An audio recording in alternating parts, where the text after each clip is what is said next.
Hey, what's up, gamers?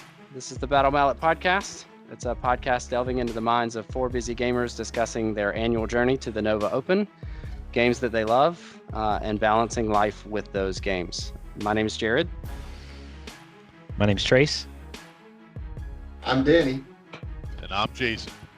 And this is going to be episode 0, so it's going to give you an idea of who we are, what the podcast is about, kind of how the podcast is going to be laid out. So in lieu of digging into our life stories, we have just some like basic gaming introductory questions. So we'll just go through. So, we've assigned some questions around. So Danny, why don't you start with asking the first question, and then you'll answer your question, and then we'll go through in the order of the names in the show notes. All right. Well, let's start off with what was the first board game you guys ever remember? For me, the first board game I remember is Mousetrap.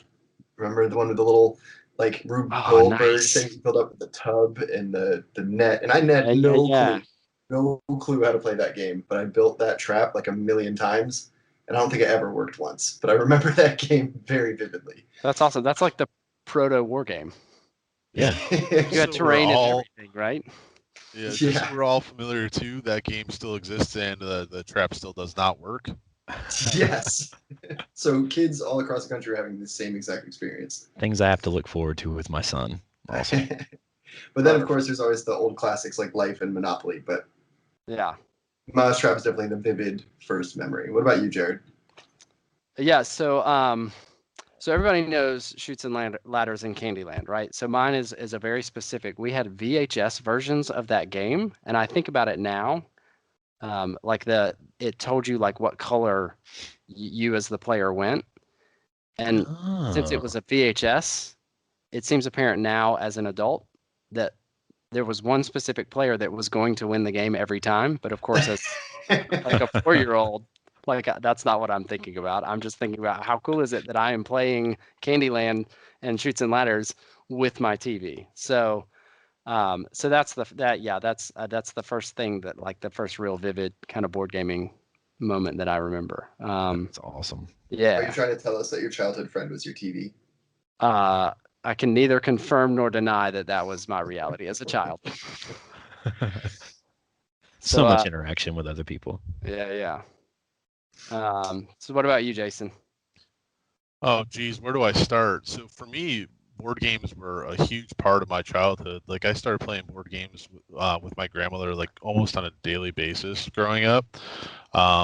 There's 2 games that really stick out though. So Don't Wake the Dragon, and if anyone remembers that game, I would be surprised. But it was this, it was a board that had a dragon in the center of it, and you were a penguin. You had to get your penguin egg from like around the board. But when you landed on a dragon spot, you pushed this little lever down, and the dragon shook. And if your penguin or egg, which the egg was on his hat, if they fell off the icebergs, you had to start over. I learned to cheat real quick playing that game. And then the second one would be Hero Quest. So the most vivid memories that I have as a child growing up, about 8, 9, 10 years old, was around Hero Quest, and we would get all the kids in the neighborhood to come over, and my grandmother would be the dungeon master, and we played through a bunch of that. So that's really what sparked me down the path that we are on today. So awesome. Your grandmother's name was Zarkon? Yes, I still to this day refer to her as Zarkon. So. That's awesome. You basically have the most badass granny of all time. Yeah. When she summoned that bloodthirster, though, man. When she summoned that bloodthirster, you know you're in trouble. Yeah. Right. For me, pretty similar to Jared without the VHS tape, but Chutes and Ladders are definitely one of the ones I remember first. Didn't play a lot of Candyland, but Chutes and Ladders are definitely one of the first ones. But in true to form fashion with the way that I like to play games, and these guys can attest to this, I just like to smash stuff. And so my first game that I remember really falling in love with was freaking Hungry Hippos, man. Oh, nice. Hell yeah. Just pounding it as hard as you can to try and get as many of those marbles as you could. And much to the chagrin of my parents, I'm sure that that clacking noise will forever haunt their dreams. Yeah. But definitely Hungry Hippos. And Shoots and Ladders is the very first one that I remember. And then as I got a little older, the Monopoly kind of worked its way in and stuff like that, and learning to count money. But yeah, yeah, that's awesome. Hungry Hippos, man. It's easy and it'll entertain you for hours. It's true.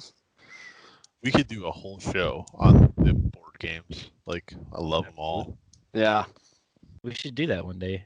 That'd be fun. Yeah. Well, yeah. Add it to the list, man. Content creators live. That's right. That's us. Yep. So, That's awesome. so the next question, and I'll start, is when did you start wargaming? And none of my answers, as you will all find out as you listen through our journey here, will be simple and one-word answers. So I started wargaming back in high school, which is a long, long time ago. I want to say it was 96, 97-ish. We talked about the Hero Quest. When I was always looking for something else, and my uncle was into historical miniatures, not so much gaming. And I remember one day walking through the mall in wonderful snowy Buffalo, New York, and in the mall there was a Games Workshop. Oh, nice. And walked in and I was like, where has this been all of my life? So I bought my first army, which was an Eldar army, and I never played it, but Classic. Golly, oh my, I bought it. And starting early. Yeah. Starting with the problem early. And the only thing I actually played was in they used to have those big battles on Saturday where you brought a unit of Space Marines or whatever, and you had a mega battle. And then I actually didn't play a single game from that time, 97, 98, until, what is it, guys? 7 years ago now? It's 7. Yeah. We're coming up on 8, I think, if I remember right. 7 years ago, I got into a computer program called Vassal really hard and got back into wargaming via a computer, which had me seek out a local GW store here in the Raleigh area. And the rest is history for us, multiple armies later and every game system under the sun. So, yeah. Jared, your journey? Yeah. So we started wargaming.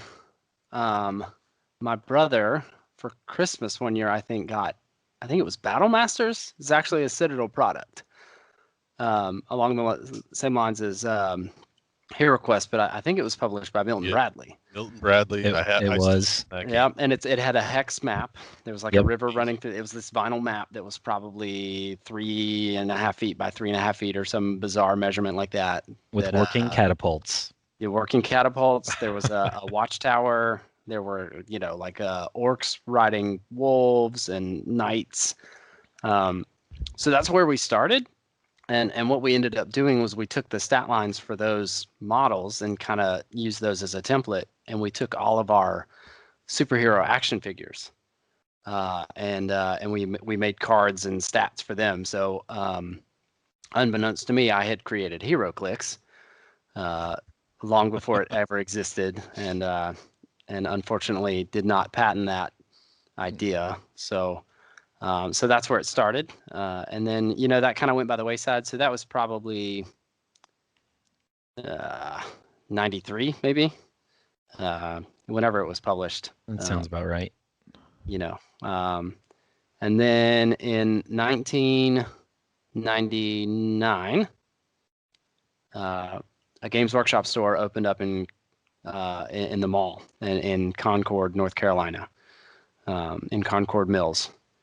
So a friend of mine in high school got a job there, and then I got a job there and worked for, 5 or 6 months. And like Jason, started with Eldar, but unlike Jason, I actually played them.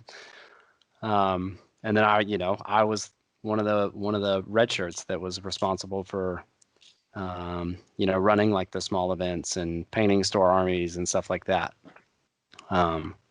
So Battle Masters to my own made up version of HeroClix, and then into 40K at the time, and then like Jason, I came to Raleigh for school, and ended up looking up Games Workshop in the local area, and that's where we've been ever since. Is in the GW products, kind of picking up and laying down as they go. So, Trace, what about you?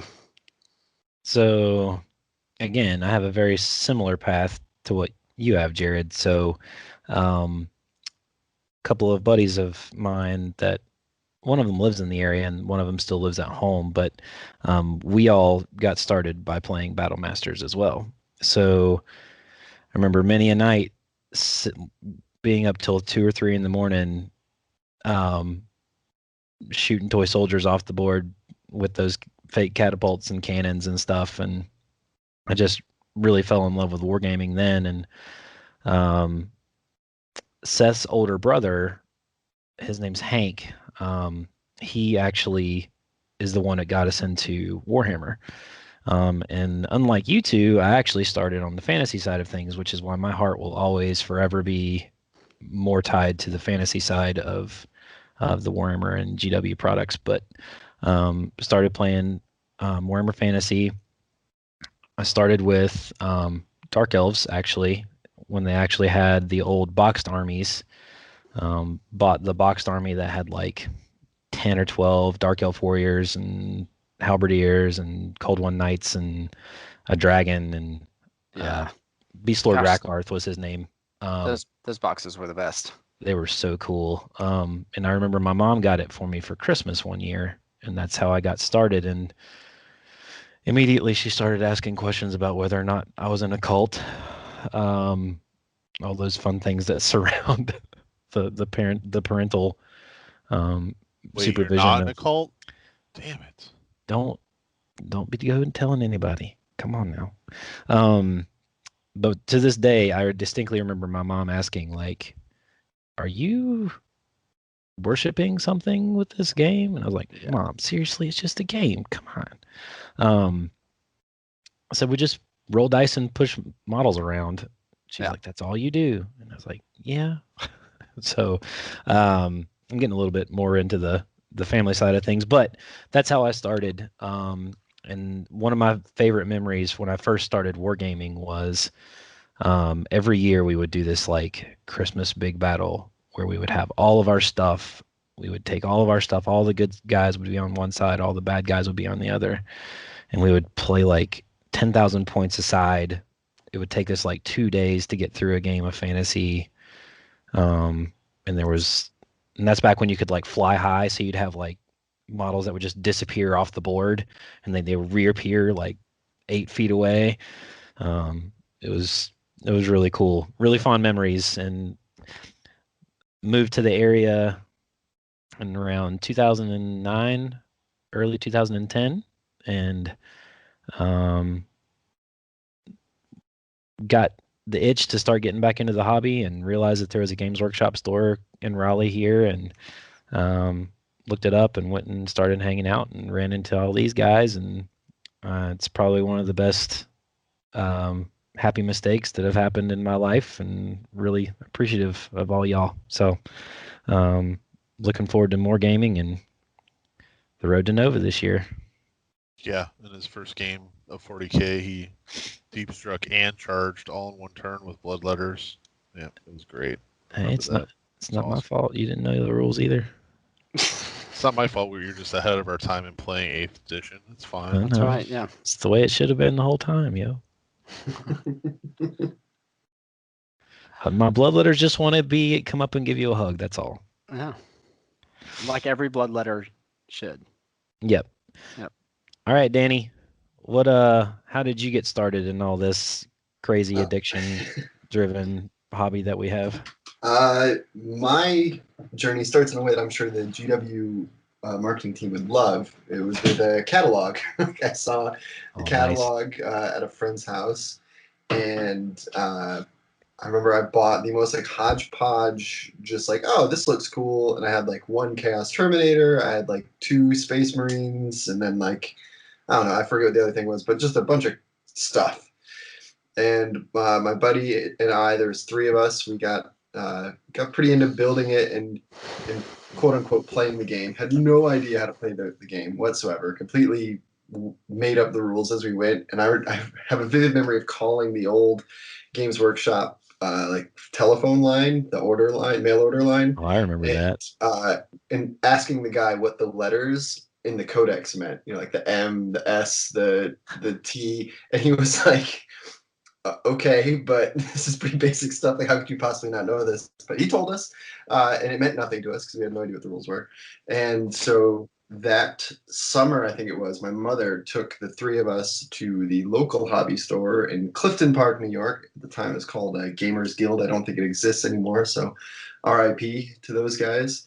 And it was a summer event called Hunt for the Fallen, and it was all about the Dark Angels and Chaos. And they brought the Games Workshop basically had a huge 18-wheeler that they brought to stores across the country, unloaded this huge, probably a 30-foot long table filled with professionally painted terrain that was all built into the table, and you basically just got a unit, and it was one of those mega battles, kind of like what Jason was talking about earlier, but it's super thematic. And I remember my mom went to art school, so she was kind of into the artsy side of it, and she was totally into it. She was like, all right, well, if these nerds want to do this, it's such a better thing to be doing than basically anything else they could be doing with their time.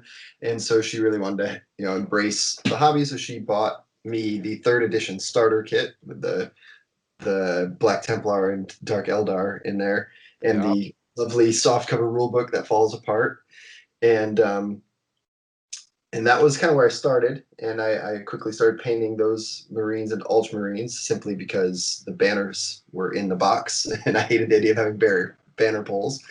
And then I kind of stopped playing, quote unquote, because I never really played at all about midway through high school.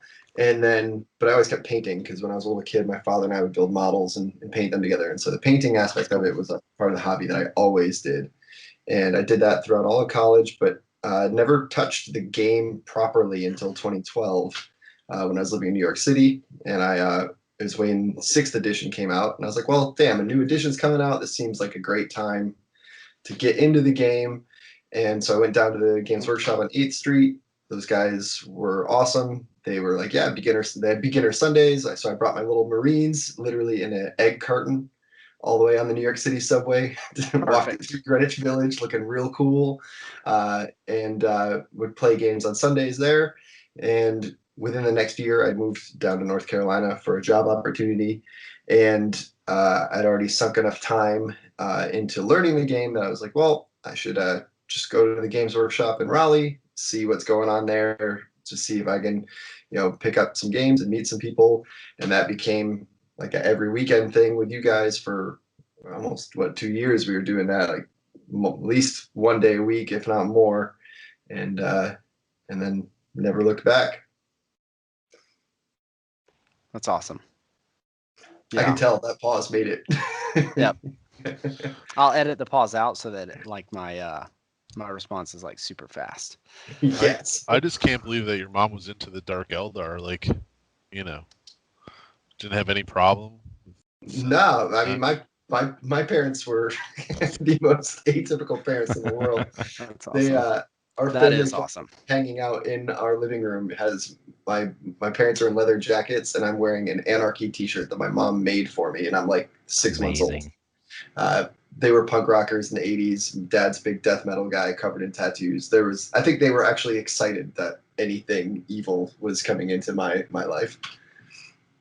That's awesome. There was no worries about cults in our house. So to kind of piggyback off that, when you work at a Games Workshop store in the Bible Belt, you get specific training to not use the word demon and to call all of the demon units by their name. So this isn't a greater demon of Khorne, it's a bloodthirster. This isn't a greater demon of Slaanesh, it's a keeper of secrets. So how did you address the demonettes? Naked monsters? I don't think that we did. At the time that you were working there, Jared, because I'm pretty sure I am almost positive that I've been in the same store as you at the same time, and we just didn't even know it at the time. Yeah, I'm sure. because that was like one of the only places that I could go to get GW product from where I was from. Right. I either had to go to Boone to what we call the Dragon's Den, or we had to go to Charlotte to the Games Workshop store.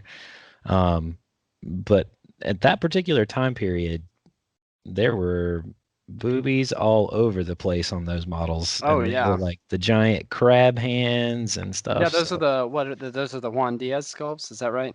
no, the Juan Diaz ones were a little after that. They were those are the old like super like vivid orange clawed ones, like Oh yeah, yeah. way disproportionate for the bodies.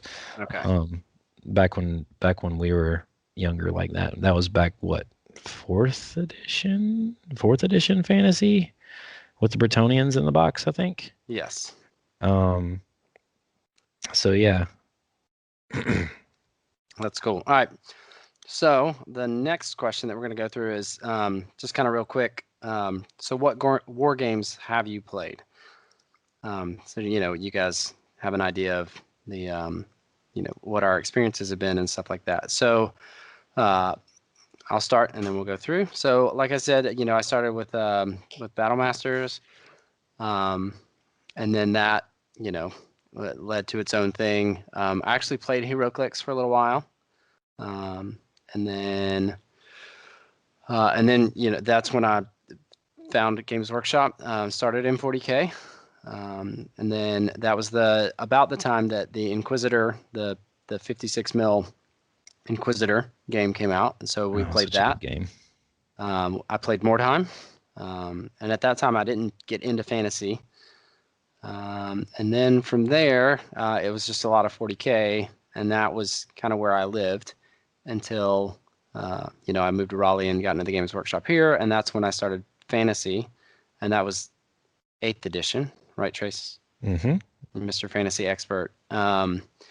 And then through meeting various people and getting connected to different communities, in the Triangle area, I've played Guild Ball, I've played Malifaux, Blood Bowl. I think that's it. And then, and then as things came out, so Shadespire, Warhammer Underworlds, I think is the actual name of the game. So that one. Dabbled a little in Kill Team. Kill Team, yeah. Yeah, but I think that covers it. So, so Trace, what about you? What's the list of war games you've played? Like I said a minute ago, I started with fantasy. Played fantasy pretty much exclusively until I started hanging out with you guys. Jared and I had many a heated battle of fantasy in the Games Workshop store. And then I had this, brilliant idea. Oh, well, I can just add some demons to my Chaos Army, and then I can play in 40K and stuff too. And then it was all over. No. And then from there, I dabbled a little bit in Infinity. Played a little Infinity. Really liked that system. Never really got a chance to really expand upon it, but some beautiful models, really cool interactive rules for that system. Played a little Malifaux. Played a little bit of Blood Bowl. Really enjoyed Inquisitor. I really hope they bring that back in some form of fashion. It was just a really cool way to play, where you kind of mixed the wargaming aspect with kind of a dungeon master element. I thought that was really a unique way to play. Played that. Really into Underworlds right now, and also playing some Kill Team. Arena is a lot of fun. I've played a couple games of that, and it seems like a really solid rule set to make things a little bit more balanced in the game. Nothing's perfect, obviously, but I think it'll be a good addition to that particular system. So those are the things that I've played the most. I'm not going to go back to all the way when we were younger, like Battle Masters and stuff, but the current systems that we play. So that's it for me. Jason, what do you think? How many have you played? All of them? I have played all of them. So, when I got this bug a few years ago, I decided that I was going to play everything under the sun. So, I started out 40K, getting back into 40K heavily. And then I also had multiple fantasy Age of Sigmar armies. I had multiple Infinity armies. Like Trey said, that's a really good game. Just never really fleshed out for me, and got a lot of games in, but a couple of them. I played 1 or 2 games of Blood Bowl. Any GW game, really, like box game and everything. So, like, what was that assassin game? Like, we played that. Officio Assassinorum. Yeah. Execution Force. That's what it was. Yeah. That game was awesome. Force. Yeah, it was a lot of fun. Yeah, and then we've played that Blood Gorge, right? Is that what that tabletop kind of? Gore Chosen. Oh, Gore Chosen. Yeah. There you go. Yeah. Oh, and how could I forget Blackstone Fortress? There you go. Blackstone Fortress. Legitimately every GW game I've had. Silver Tower. Yeah. So I've never taken the plunge in Malifaux, although I've definitely read a lot about that game. Or Guild Ball. I've played War Machine, although that game was not for me, but I had a couple War Machine armies. Oh yeah, we did go my through that days. little spell. So, but my big ones obviously are Underworlds, Shadespire, Nightfall, whatever you want to call it. It has so many names. That's how good it is. 40K, Age of Sigmar. Yeah. So lots of games. I also, believe it or not, I still have the starter set for Bolt Action.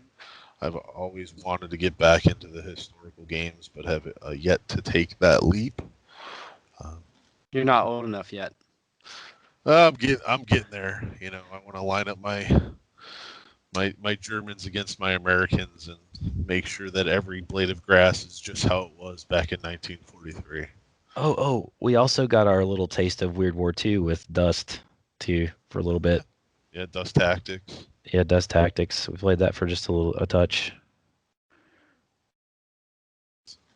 I'm moving on to Danny. Danny, what games have you played? Well, I have a much shorter list than the rest of you because I have self-control. That's true. So true. Right. So true. Jealous. Yeah. I've really, to be honest, I've played a few games, but the only game that I really consider having any kind of real experience with is 40K. But I've definitely played a handful of games of Age of Sigmar. I played a couple of games of Blood Bowl. I've played Underworlds quite a bit. Underworlds is not built for a Danny, but I have played it quite a bit. And then I like the box games that GW has produced. I definitely like Blackstone Fortress a lot. I loved Silver Tower. I definitely liked the Assassin game. I did Gore Chosen is maybe one of my favorite beer and pretzel games I have ever played in my entire life. That's more my kind of world. I'm not super into the hyper competitive aspect of gaming, so anything that has a cinematic and or just stupid fun level to it is something that I'm going to go into. And so I haven't really played any of these outside or finely tuned war games at all. Yeah. We need to play no matter Gore how much Chosen you guys again. have tried to make me do it. Yeah. We do need to bust Gore Chosen out again one night. That should just be like an entire episode. We should just record us playing game. Yes. Yeah. Yeah. As long as I get to be the guy that pushes people into the pit. That's all I care about. You'll have to have the squeaky hammer out to edit that real bad. Yeah, that's true. Well, I wouldn't care who I am because Corn cares not. This is true. Yeah, and then plus you're just gonna get that card that one shots people anyway. So yeah, that's right. Yeah. So now that we've kind of gone through and talked about some of our past as gamers and stuff, we'll talk a little bit more about present day events. And why don't you guys tell us what you're interested in the most right now? What game are you interested in the most at this moment? What army or faction are you playing for those games? And I'll go first, I guess. So right now, really, really enjoying my AdMech for 40K. Kind of going through a repainting session with that. Got a goal for the year to try and get that army painted at least by halfway through the year. I have a goal for a list for Q1. I'm a little behind on that right now, but really, really enjoying them. And the Vigilist book really added some nice little layers to them, and Chapter Approved really helped them out too. So was kind of reinvigorated to go back and revisit those. And then for Age of Sigmar, we'll get into this a little later, but trying to figure out a faction that I could potentially play with Jared if we go and play doubles at Nova. So that's kind of a to be determined thing. And then for Shadespire, Underworlds, Night Vault, whatever anybody wants to call it, one of the best games that GW's released. I'll just say that. I was playing Magor's Fiends pretty frequently. Dabbled in Zarbag's Gits for a little while. They just didn't really fit how I like to play, which is, as I've said before, is Hungry Hippo style. So I just like to go forward and smash stuff as hard as possible. So when this nice, shiny, gross troll came out, I just fell in love with it. And he's pretty good. He's going to have to... he takes a little finesse for somebody who actually can kind of skirt you. But he's a pretty tough nut to crack. So we'll start with Danny. Danny, what are you interested in right now?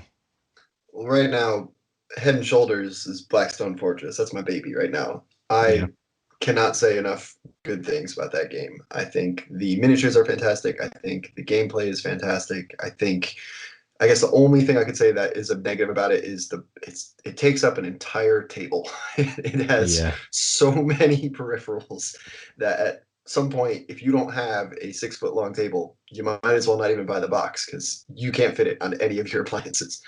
But that is the thing that has me excited the most right now. I've painted Pious Born from there. I've painted the Urguls. I'm working on the Chaos Psychers right now.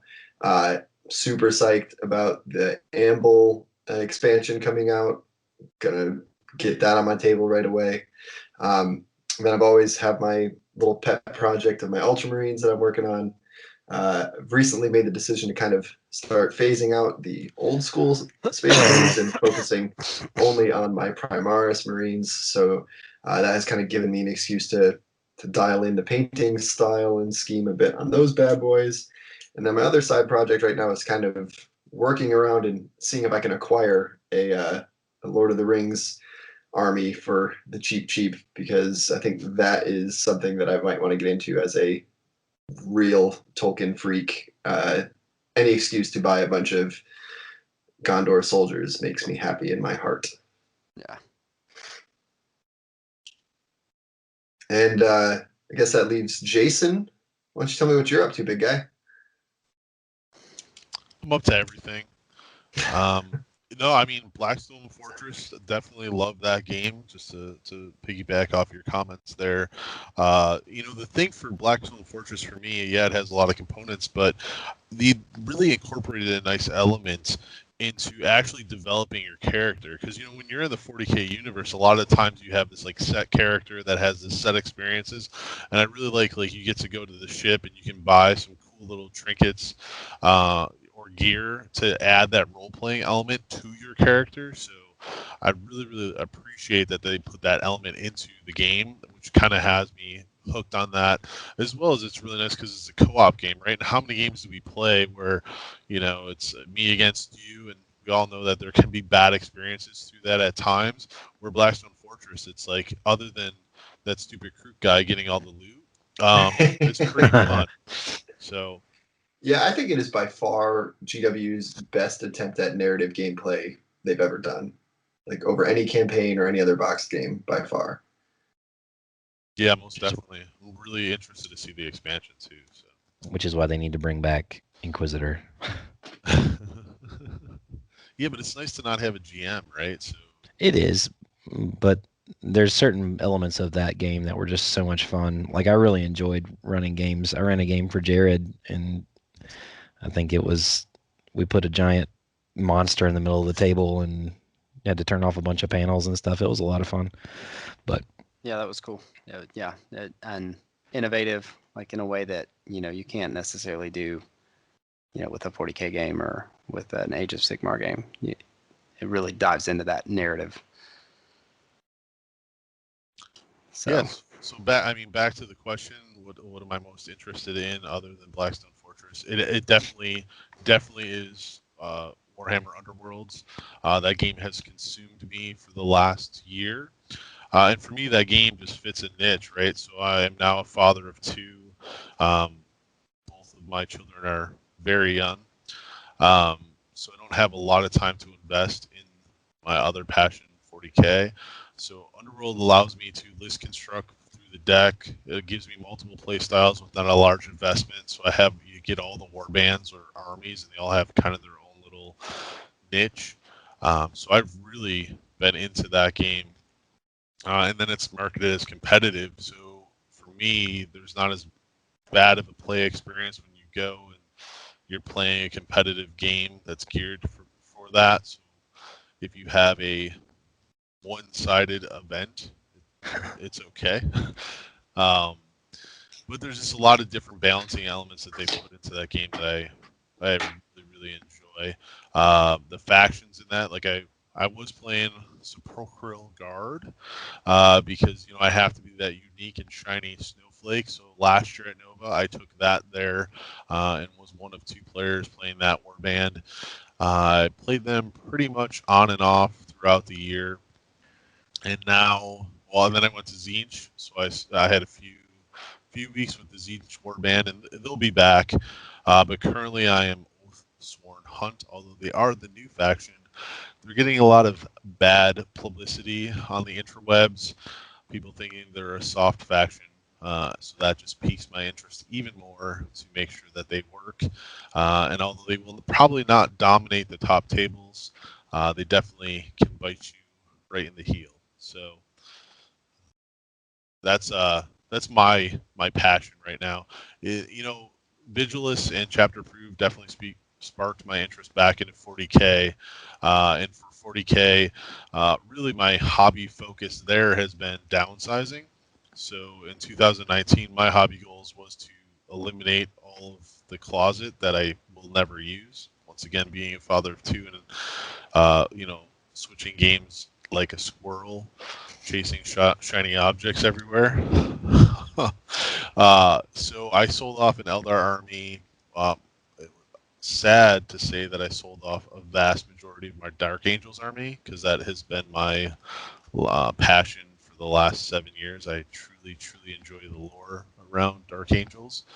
But the Primaris project coming into the Space Marines has really piqued my other army for Space Marines. I've had Codex Crimson Fist for a long time, and I had a very thematic, fluffy army construction based around elites.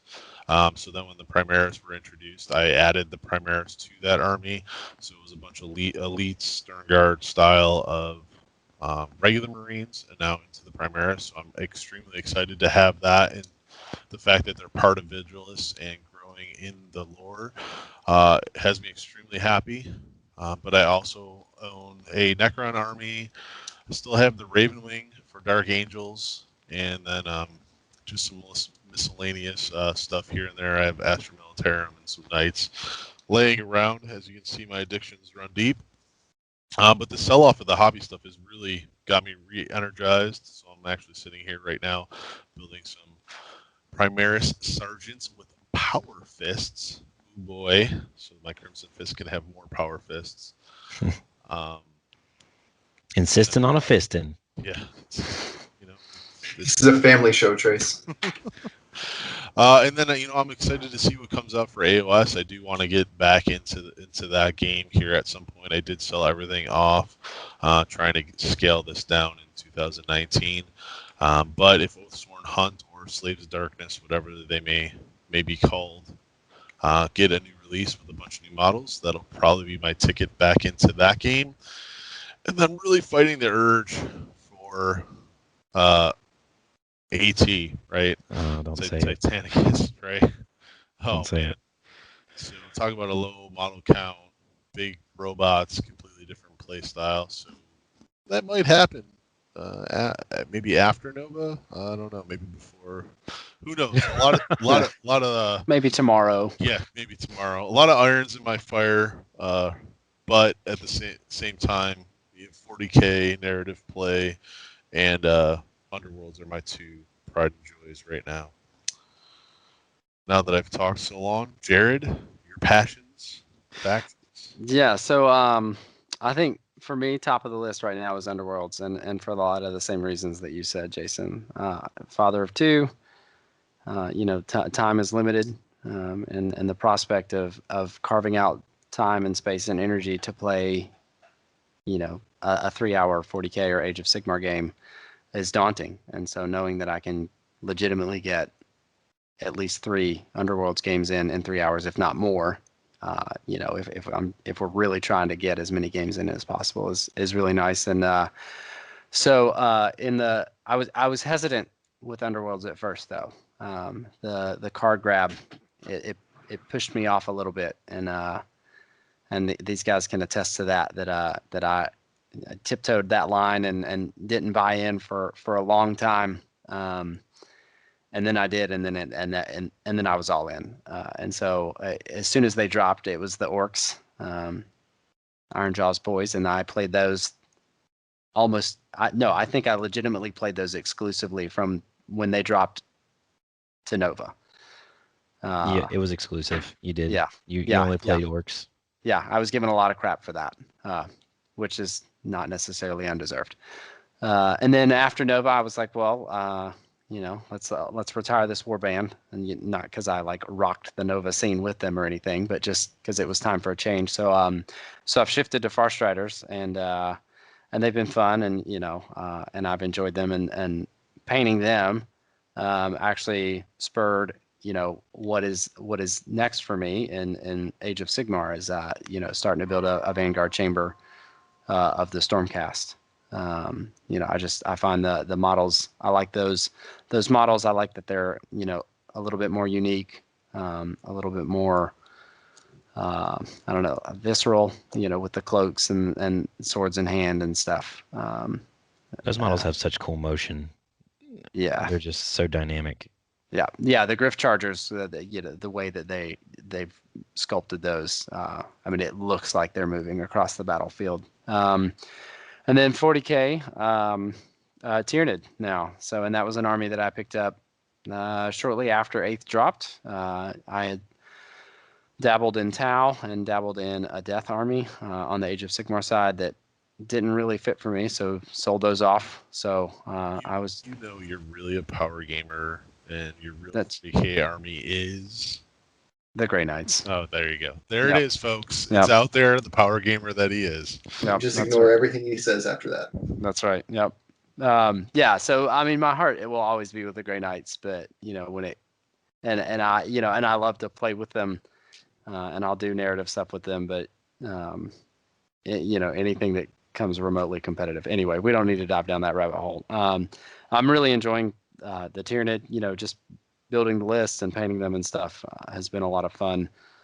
And then Blackstone Fortress is it's Danny has said this before, offline, but it's been some of the most fun that I've had gaming with you guys. It's nice for it to be cooperative, and I'm almost certain that I have looted the second least number of loot points as the crew, Jason. I'm just putting that out there. Listen, the Emperor needs his stuff, okay? I'm Yeah, there. That may or may the not be heretics. because you guys get in there before I can get in there. Yeah, it's only because we try to do everything. So all right, we shouldn't go down this road, but I'm just going to say it. The only reason that this is coming up is because when we played Silver Tower, all Jared did was steal all the glory in every game. And so now whenever we play Blackstone Fortress, it's kind of a matter of spite that we want to get all of the loot before he can even think about it. I cannot help that the White King was really good at decapitating things. And when I say really good, I mean I was really good at taking all of the 6s that were rolled in the Destiny dice so that I could decapitate things. Yeah, oh my Yep. gosh. It was Yep, so through true. my one and only healing technique, you just go kill everything. Yeah, There well, 6s in the dice pool. I didn't even know there were 6s in there. yeah, well, there weren't by the time it got to your turn because I used them all. And Danny, we don't need to heal if everything is dead. Oh, all right, fair enough. Best defense is a good offense, I suppose. That's right. Anyway, yeah. So Well, we're repeating that in our current game too. It's just that Danny, you're kind of the focal point of the damage dealing right now. That is true. So it's not a problem in that game at all. yeah, it's totally balanced. Yeah. That's right. There's no manipulation of situations in that game at all with No. putting down fire tokens and putting a model where they can't. Never mind. We're not gonna get that. We're not gonna go down that. Yeah. I will add an addendum to my list though. With those new models that they just released, that they just previewed at Las Vegas Open, my Black Legion are coming back. Oh, with so their excited. vengeance. So excited. So once all those start to be released, my hobby goals for the AdMech will probably be put aside for a while. The whole squirrel mentality, like Jason was saying. So anyway, well, that was fun, guys. Yeah. Taking So a I little think- trip down memory lane. I think maybe next, I think we had some other stuff in the show notes, but we're running along. We're all long-winded and passionate, and that's not necessarily the worst thing. So we were going to talk a little bit about Nova and kind of our plans for that. But it is currently February 10th as of the recording, and the schedule is supposed to drop on the 15th. So maybe, what do you guys think about maybe pushing that section off, and we can do that as part of episode 1, and then Why don't we do that, and then why don't we just kind of talk about some of the segments that we hope to have in the future, just to kind of give people an idea of if they're listening to this first or going back and listening to this and go, oh, this is some of the stuff to expect in future podcasts. That's a good Does that idea. make sense? Yeah, that makes sense. Yeah, and then we'll round it out, and then we'll let you guys go, and we'll see you next time. So, well, Danny, why don't you kick us off? What's one section? Just we got the show notes, but just pick something. All right. Well, yeah. Something that I think we're all excited to talk about. Something that we've kind of in-house referred to as gamer regrets, but has kind of shaped into just kind of like gamer lessons, because I think we can all agree that these games stick to you not just because of rolling dice and painting miniatures. They have to provide something beyond that. The term meta gets thrown around a lot in terms of the meta game, but I do think there's meta lessons to be learned from the game and how you deal with bad moments and good moments, and little lessons you learn about tactical things that you can apply to your life. And we've all done it. It's okay. We're all nerds. We all learn lessons from comics and from movies, so we can learn lessons from our games. And I think that's something you can look forward to, is hearing us kind of share those stories. Maybe you can commiserate or learn something along with us. Jared, what are you excited about? Yeah. So I when you put together a wargaming podcast, we're all building, we're all painting, we're listing. So we're gonna do some call outs as far as what we're working on. So it'll be our tabletop muster. So putting our little toy soldiers on parade, giving them the inspection and seeing what status they're at. So so I mean, that'll be a part. I don't know if it'll be part of every show, but it's part of what we do. This is I find a lot of catharsis in painting miniatures. There's a lot of relaxation that goes there. There's definitely some good zen with just unplugging from all the stuff that's going on in the world. So just kind of taking a minute and putting some good music on and just starting to paint some miniatures is just awesome. Definitely. Yeah, and it for me, a lot of it too is that I get to flex some creativity, and some artisticness, which is definitely a word. Good word. In a way that I don't normally get to do. So I'm excited about that. So Trace, you want to give us a rundown on another section? Yeah. So something that we one of the little brainchilds that we had on our way back from Nova last year, that we thought would be just kind of fun to do, is what we kind of referred to as tabletop tech support. So just kind of things that surround games, tactics. We'll talk tactics. We'll talk etiquette. We'll talk sportsmanship. And I just think that we're going to try and find some fun ways for you guys to kind of experience that. None of us are going to proclaim that we're like the best generals in the country, but just things that we've learned over our years of gaming with each other, and just experiences that we've had at competitive events that we've been to. Just how to best approach certain situations in the game. And I think you guys will enjoy that segment. We've got some fun little things lined up for that I think you guys will find entertaining. I'm just going to proclaim that I'm probably the worst general in the country, so you don't want to listen to a thing I say during those sections. Agreed. Yeah. That whole section is really geared around, and I'm excited for it too. And it's just sharing experiences and making good situations out of this hobby that we all love, right? So it's taking what you have in front of you, whatever your community is or can be, and trying to take it to the next level.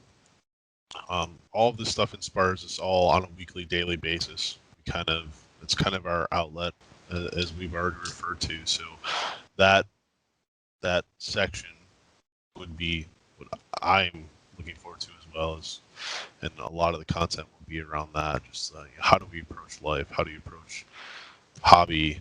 How do you get it all done? How do you make it better for everyone to enjoy? Mm-hmm. Yeah. So Jason, why don't you round us out with what we might have as our last section? I know that we'll probably rotate between tabletop tech support and what you're about to talk about. Yeah. So for me, another thing would be what we're going to call hot dice, which is just what is new in the community, in the scene now, any GW products, how we approach it, what we think of it, what we're excited about, and expanding on that. And just to make things clear, as we set this episode 0, we talked a lot about Chase Bar and being competitive, going to Nova, playing in tournaments. I would say, although we all can get competitive, the great thing of the group and what we want to bring to our listeners here is a competitive, non-competitive view on things. So, yeah, we may talk at times what the best thing may be and how to tweak a list or how to, really refine a deck in Underworlds. But as Danny said, he is the worst general in all of the land at any game that he plays. So we'll keep it real with him and bring it back down to earth. And that's what I'm looking forward to, is talking about all this wonderful content that GW is cranking out for us in a more relaxed setting that you can really just bite into and enjoy. Thanks, Jason. I think that this is going to be. I think we're going to have a lot of fun doing this.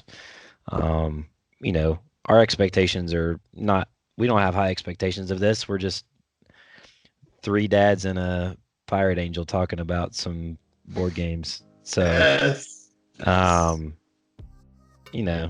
Yeah, I don't think this is going to be anything more than just a chronicling of our journey together. And if y'all want to join us, more the merrier. Yeah, that's definitely a good way to put it, Danny. I just want us to enjoy the ride with each other.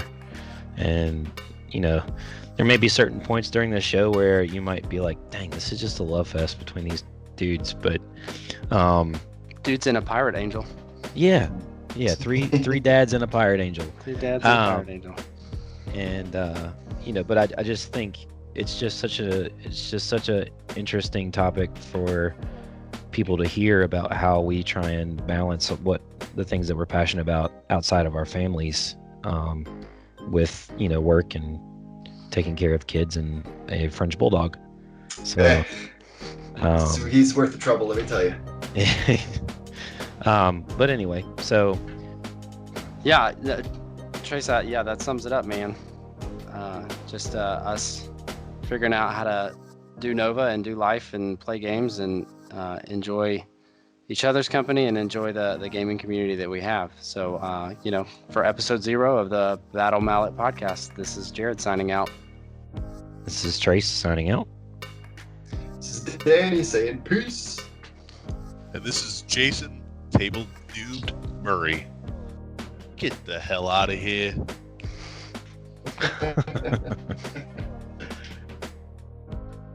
The BattleMallet podcast is protected under the Creative Commons license. If you have further questions as to its use, you can find more information via links on podcast.battle-mallet.com. This episode of the BattleMallet podcast was produced by me, Jared Johnson. Music by Anno Domini Beats.